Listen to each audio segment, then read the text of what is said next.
রবীন্দ্রনাথের পিতা মহর্ষি দেবেন্দ্রনাথ ঠাকুর ব্রাহ্মধর্ম গ্রহণ করেছিলেন, তাই তাদের বাড়িতে কোনো পুজোই হতো না। তা হলো মা লক্ষ্মীর জন্য রবীন্দ্রনাথের মনের কোণে আসন পাতা ছিল, যেমন ছিল গণেশের জন্য। ভাইঝি ইন্দিরাকে কবিতায় চিঠি লিখে আশীর্বাদ করছেন, মা আমার, এই যেন হৃদয়ের সাথ, তুমি হও লক্ষ্মীর প্রতিমা, মানবের যদি দাও করো আশীর্বাদ, অকলঙ্ক মূর্তি মধুরিমা।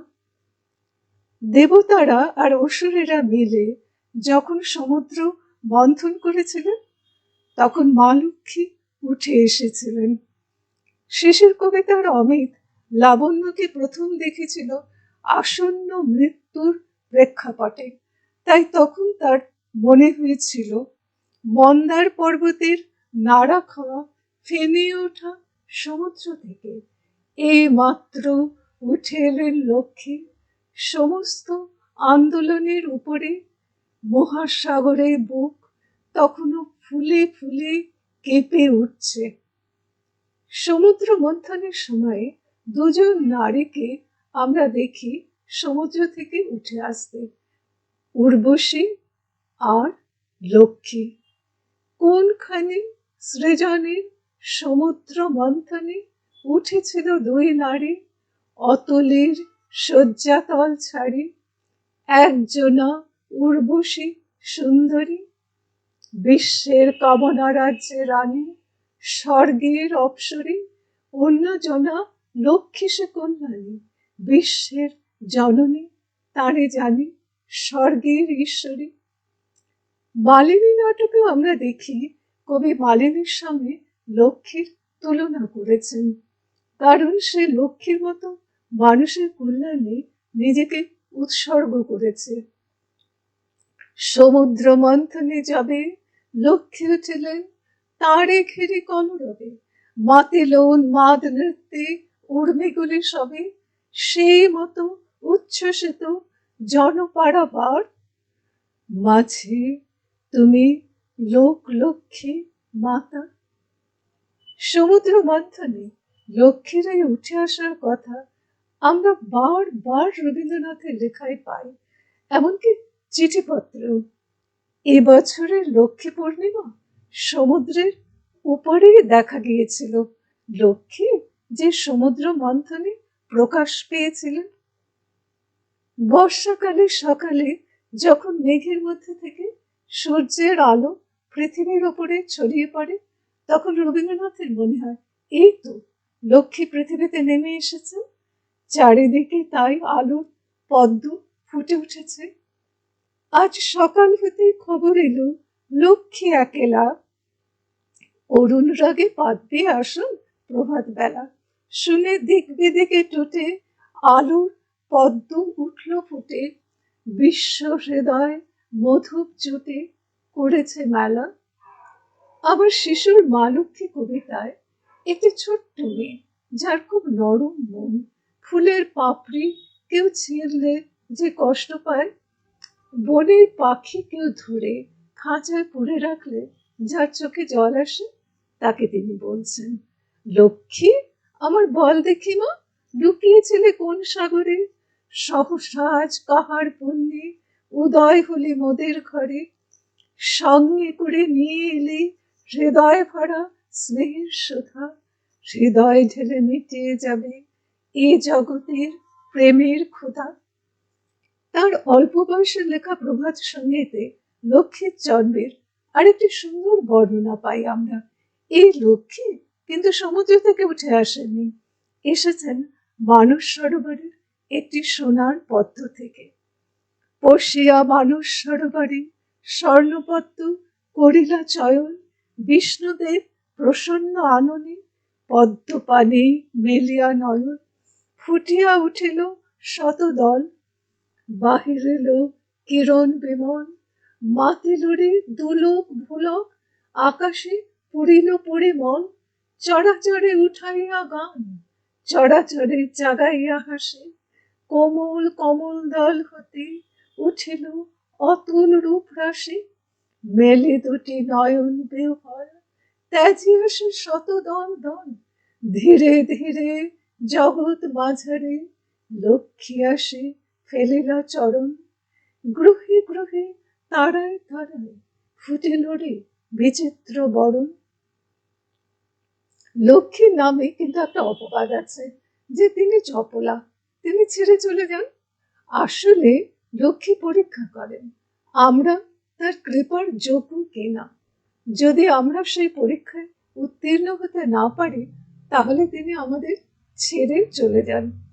এই ভাবনারই প্রতিফলন রবীন্দ্রনাথের লক্ষ্মীর পরীক্ষাতে। সেখানে রানী কল্যাণীর যেমন ঐশ্বর্য তেমনই দয়া। তার দরজা থেকে কোনো ভিখারি খালি হাতে ফিরে যায় না। তাই দেখে দাসী ক্ষীরু হিংসেতে জ্বলে পড়ে মরে। সেভাবে সে যদি রানী হতে পারত, রানী কল্যাণীর কাছে সেও যা চায় তা পায়। রানী জানেন সে মিথ্যে কথা বলে, তবু তাকে ক্ষমা করেন। একদিন তাকে পরীক্ষা করার জন্যে মা লক্ষ্মী তাকে রানী করে দিয়ে বললেন, তথাস্তু, রানী করে দিন তোকে, দাসী ছিলে তুই ভুলে যাবে লোকে, কিন্তু সদাই থেকো সাবধান, আমার যেন না হয় অপমান। রানী হয়ে কিন্তু ঐশ্বর্যের অহংকারে সে ভুলে গেল লক্ষ্মীকে দেয়া প্রতিশ্রুতির কথা। দিন দরিদ্র তার কাছে ভিক্ষা চাইতে এলে সে অপমান করে তাড়িয়ে দেয়। তার অহংকার লক্ষ্মী সহ্য করতে পারলেন না। ভিখারিনীর ছদ্মবেশে তার কাছে ভিক্ষা চাইতে এলেন। ক্ষীর তাকেও অপমান করে বলল রানী কল্যাণীর কাছে গিয়ে ভিক্ষা চাইতে।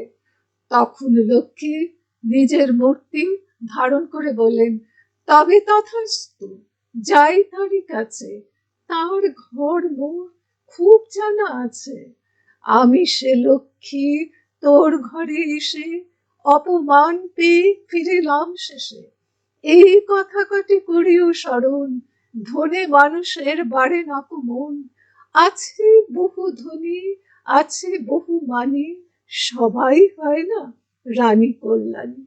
লক্ষ্মীর পরীক্ষায় উত্তীর্ণ হতে পারল না ক্ষীর, তাই সে আবার দাসী হয়ে গেল। তার কপটতা, ঈর্ষা আর স্বার্থপরতার জন্য লক্ষ্মী তাকে ছেড়ে চলে গেলেন। মানুষের মনে যদি গর্ব, স্বার্থপরতা, ঈর্ষার লেশ থাকে, সঙ্গে সঙ্গে তিনি দূরে সরে যান। এই জন্য তাকে চপলা বলা হয়। রবীন্দ্রনাথ লক্ষ্মীর এই চপলতার এক নতুন ব্যাখ্যা দিয়েছেন। তার মতে লক্ষ্মী যত চপলা হবেন ততই জগতের পক্ষে ভালো। লক্ষ্মী স্থির হয়ে এক জায়গায় বেশি দিন থাকলে তিনি অলক্ষ্মী হয়ে যান। তাই তিনি বলেছেন, জগতে লক্ষ্মী যতক্ষণ চঞ্চলা ততক্ষণ তিনি কল্যাণ দায়িনী। লক্ষ্মীকে এক জায়গায় চিরকাল বাঁধিতে গেলে তিনি অলক্ষ্মী হইয়া ওঠেন। কারণ চঞ্চলতার দ্বারাই লক্ষ্মী বৈষম্যের মধ্যে সাম্যকে আনেন। লক্ষ্মী শুধু ঐশ্বর্যেরই নয়, তিনি সৌন্দর্যের দেবী। সে যুগের ভেনিসের মতো এ যুগের ম্যানচেস্টার সুন্দর না। এ যুগের শহর কলকারখানার বেড়া জলে বন্দি, লোহার চিমনিগুলোর কালো ধোঁয়ার আড়ালে তার লক্ষ্মীশ্রী হারিয়ে গেছে। তাই রবীন্দ্রনাথ জাপান যাত্রাতে বলেছেন, এক সময় মানুষ বলেছিল বাণিজ্যে বসতে লক্ষ্মী।